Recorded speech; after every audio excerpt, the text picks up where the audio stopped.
What's up guys, it's Lisa from Dystonic Studios and I'm here to give you not an update, but so we're going to talk about the cons of being a seasonal PVD for UPS this year. The number one con of being a UPS PVD is the horrible communication. The hiring process still stinks. The third-party call center and the communication is bad. Good employees aren't getting hired. People are getting lost in the shuffle and going elsewhere. It seems that the overseas call center is still a thing, so when you fill out the application in the portal, it's routed through there. That's who initiates the background check, kind of in an automated manner. And if you are lucky enough to get to talk to the local hub, then you're one of a select few. That is the number one con. And being persistent and calling some 800 number for the call center repeatedly, if you get to the point where you get to talk to the local hub and go take your IDs in, stay persistent, but also get a supervisor's phone number.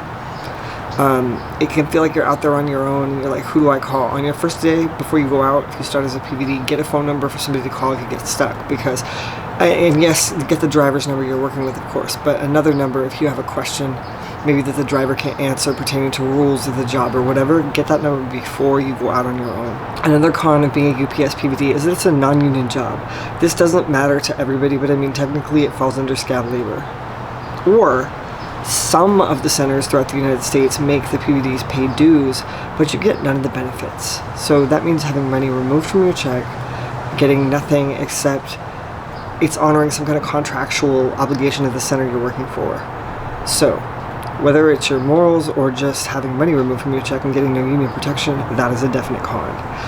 On that note, some of the drivers hate PVDs for this reason. We are technically infringing on overtime. A lot of these guys get overtime every day, all year, and then peak season starts and demand goes up. But then that wonderful peppy PVD comes and their overtime is decreased. Some of the drivers I talked to this year and last year said they enjoy getting a couple months of the year to be home and have a life, whether it's with family or for recreational activities. Some of them just want that money. And you know what? From my experience working as a paramedic, I wouldn't have been happy if seasonal people came in when it got busier. I wanted that overtime too. So safety. Safety is another con. It is dangerous. I think it's more dangerous this year than last year. What do you guys think? This can come in many forms. I heard from people last year who had guns pointed at them. So these people were in rural areas where a strange looking car rolling up to their house at various hours with or without the vest on caused concern or alarm or outright anger in the people living there. Now, for those of us working in more urban areas, you risk getting robbed for the stuff. And obviously, don't lose your life for somebody else's merchandise. That goes without saying, but it's still a thing. So with that, cars often being left running or unlocked, are you going to lock your car and turn it off when you deliver 100 packages a day? Just a question. So, being robbed, being shot, dogs. Did any of you hear about the Amazon worker who was found, their remains were found in the vicinity of their Amazon van a couple weeks ago? That is horrible. Things to think about. Pepper spray. Whistles, sticks, things like that. Situational awareness is key here though. One other area I forgot to mention was the lack of training. Most of the time when you go back to start day one, you get your vest and a phone, maybe some timesheets, and one of the years, a soup followed me while I did 3 stops to make sure I knew how to use the phone. This year, they were going to ride with us, and again, though, a soup ended up following me because my car was full of packages. By the time they got to me, they made sure we used our turn signals, stopped at stop signs, used our flashers when we were looking for addresses, gave us some info notices, which I felt bad for the people on year 2 because they didn't really explain how to use them very well for people that are not in. That was it. Didn't explain, for example, what to do if you're at a locked apartment complex and you don't have an access code and can't find a maintenance person or a manager to let you in. Didn't explain what to do for missed, if you drop it at the wrong spot or if you can't make access because of a dog. So there was just not thorough training. And I think the idea of this is because it's a seasonal job. It's about getting packages delivered, not training employees because you're not keeping them. So that's a definite con. Another con, this is kind of a straightforward one, is it's long hours and it's very hard work.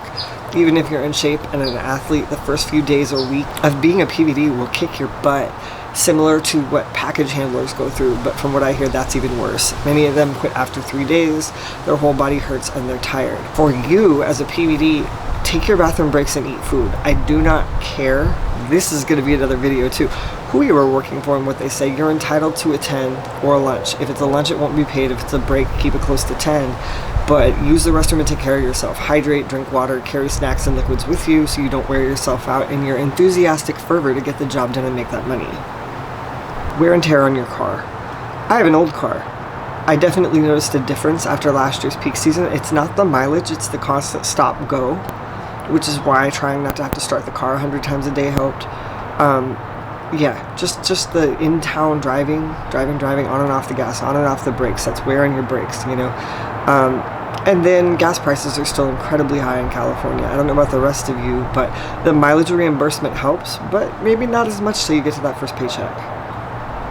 All of this varies by the center you work for and the city and locale you work in. There can be huge differences between urban and rural UPS hubs. So, here's a question to all of you out there. Is this job better than seasonal USPS? I have heard that they pay less for their seasonal gigs. Is it better than seasonal FedEx? I know very little about what FedEx does for seasonal work. I know they hire package handlers. And is it better than seasonal or not seasonal Amazon? Amazon gets the reputation and the brunt of being the kind of the black sheep, the least favorable option for a place to work, or other seasonal jobs. Let me know. How's it going for everybody who's started already? Update me, leave a comment, let me know what you'd like to see in future videos, and always thanks for everybody who's hung around since last year. Everybody who's new this year, welcome to my channel and thanks for subscribing.